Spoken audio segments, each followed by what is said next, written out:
I have a 4-part Kindle system that's completely changed how I read. I used to finish books and forget them within a week. Now, I actually retain what I learn. So in this video, I'm walking you through my complete system, the 4 Kindle features that I use every day for deep reading. And by deep reading, I mean actually retaining what I read, not just collecting books. I loosely aim for a minimum of 2 books a month, but I track that as a guide.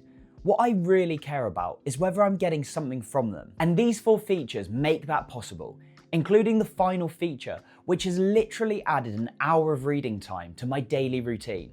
So let's get into it. Part 1, the 3-book rotation system for context switching. I typically have 3 books on the go at any one time: a biography, a non-fiction, and a fiction book. But this isn't about speed or trying to finish more books. It's about matching books to mental states. Some days, my brain craves narrative and story, so I'll go with a biography. On other days, I might be looking for something more practical, and that'll be when I pick a non-fiction book. And on the days when I just want to escape into a completely different world, I pick a fiction book. Right now, my selection is Leonardo da Vinci by Walter Isaacson as my biography, That Will Never Work by Mark Randolph as my non-fiction, and A Christmas Carol by Charles Dickens as my fictional story. There always seems to be plenty of debate around whether we should read just one book at a time, or whether we can read more than one book. What works for me is having these 3 books to choose from, and that's only been possible since I got my Kindle. The thought of having to carry around 2 or even 3 physical books fills me with dread, but that's why I love having an e-reader, because you're able to read different books based on your mood. My Kindle goes with me everywhere, and I always have the right book for the right moment. This point isn't about just finishing these books as quickly as possible. It's about giving us a choice for what mood we're in and what we can read against that mood. For me, there's nothing worse than trying to slog through a book which you're just not feeling at that point in time. I like to think of this as sometimes just a timing issue. I also love the analogy I heard years ago, which is that we don't all stick to just one TV show. Most of us will watch many TV shows, so why can't we do the same for books? And that's where the Kindle makes this seamless. You can tap and go into a different world that fits your mood perfectly. No bookmarks falling out, no wondering which room I left something in. It's just there, ready when you are. Part 2, the highlight first retention system.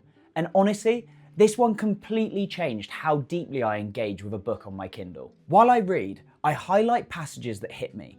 Not everything, just the stuff that feels important in the moment. An insight I want to remember, a quote that resonates, or an idea I want to explore later. But here's where most people stop. They highlight, feel good in the moment, but then never return to those highlights again.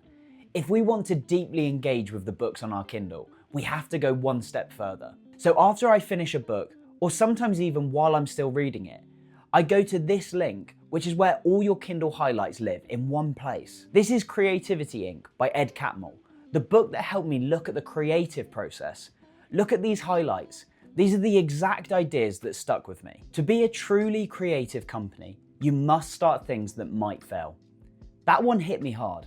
I highlighted it, and when I reviewed my highlights after finishing the book, I knew I had to act on it. For books that really resonate with me, what I try to do next is take these highlights and make my own personal notes. These might be actions against some of the points that I've highlighted, or it could just be my own thoughts about what the highlights have made me feel or think. What I don't tend to do is make these notes on my Kindle at the time. For me, I just find this slightly clunkier, so it's a real personal preference. Instead, I write these notes in a notebook or on a Notion tab, which I have dedicated for books that I read. And it's this process of revisiting the highlights and rewriting them in my own words that's where retention really happens. You're not just passively consuming, you're actively processing the information. I keep a loose guide for how many books I try to read per year. At the moment, I've stuck to a 2 books per month minimum target. But really, what matters most to me is actually how deeply I've connected with the books I'm reading. This review highlight process really tells me how many insights I've gained from a book that I'm reading or just read. With some books, I may have 50 highlights. With others, I may just have 5, and that's fine. What really matters to me is the insights I get out of each of these books. Part 3, X-ray for multiple book management. When you're juggling more than one book, Sometimes you forget what's happening. I'll pick up Leonardo da Vinci after 3 days of reading other books, and I'll think, wait, where am I in his life right now? Who's this person he's talking about? X-Ray solves this. I tap on a name, and X-Ray shows me every mention of that person in the book, plus a description of who they are. It takes 30 seconds to refresh my memory, and then I'm back in the story. Without X-Ray, I honestly think I'd spend 10 minutes flipping back through pages just trying to remember. In my video on 10 Kindle secrets, loads of you commented that X-Ray was one of your favourite discoveries, and this is exactly why it's essential for my reading strategy. If you're reading anything with multiple characters, timelines, or complex ideas, that can be biographies, fantasy novels, or historical non-fiction, X-Ray is a lifesaver. It lets you read deeply across multiple books without losing the thread.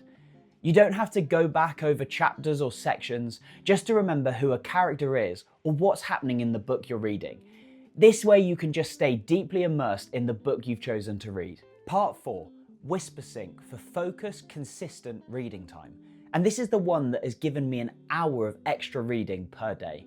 Now, most people use Whispersync to switch between reading and listening. Like you read at home, then listen in the car. But I use it differently. I read and listen at the same time. So the audiobook plays while I follow along on the screen. You may be thinking, that's just reading with subtitles. But this really works for me and makes a massive difference to my reading. Because now I follow along with the narrator, and that keeps me completely locked in. I can't skim, I can't lose focus, and I can't let my mind wander to a different task. It forces me to be present with every word, and that's what deep reading actually is, being fully engaged with the text. What I do is I set the audiobook to 1.3 times speed, which pushes me just slightly faster than my comfortable reading pace, but it's not so fast that I'm stressed.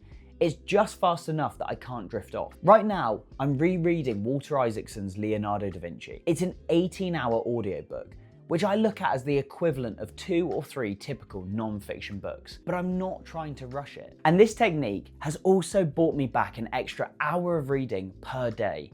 That's 30 minutes at breakfast and 30 minutes at lunchtime. Before, I just really struggled to be able to eat and read at the same time. I didn't enjoy that experience because I couldn't fully focus on the book I was reading. But now, I turn on Audible and I listen along to the narration of the same book whilst having it on the Kindle in front of me. It just enables me to keep track of where I'm reading by listening to the narrator. And it's such an enjoyable experience that it actually makes me look forward to those meals when I can read those books.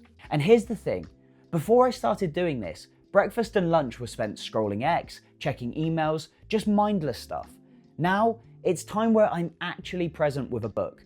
I'm retaining what I read because I'm fully engaged. Now, a note from me would be that I don't use this Whispersync technique with every book I read on my Kindle. Instead, I reserve it for longer biographies or longer non-fiction books. And that's because I found that having a narrator guide you through the book can really help you to gain momentum. Sometimes when I've been trying to read a longer book on my own, it can be hard to really focus in when you sit down to read with it.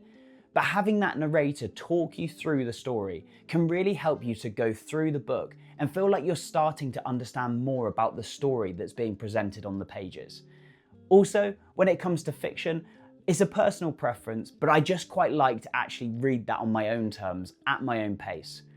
But if you're looking to try this technique, I'd recommend starting with a speed of 1 and then build to 1.2 times speed. I personally found that 1.5 times speed just felt slightly too chaotic, but give it a go and see what works for you. So that's my system, 4 parts. Number 1, the 3-book rotation, so I always have the right book for my mental state. 2, highlight to notebook review for actual retention, not just passive consumption. 3, X-ray for juggling multiple books without losing the plot. And number 4, Whispersync for focused, consistent reading time. This system isn't about speed, and it's definitely not about hitting some arbitrary number of books read per year. Instead, for me, it's about deeply engaging with the books I read and getting something from them. Before you go, what's your reading system? I'd love to hear what you use, so please do let me know in the comments below. If you've enjoyed this video, then please do give it a thumbs up. It really helps this channel to grow and continue to develop. And if you're new to the channel, please consider subscribing. I make videos all about reading, e-readers, and self-improvement. So thank you for watching, and I'll see you in the next one.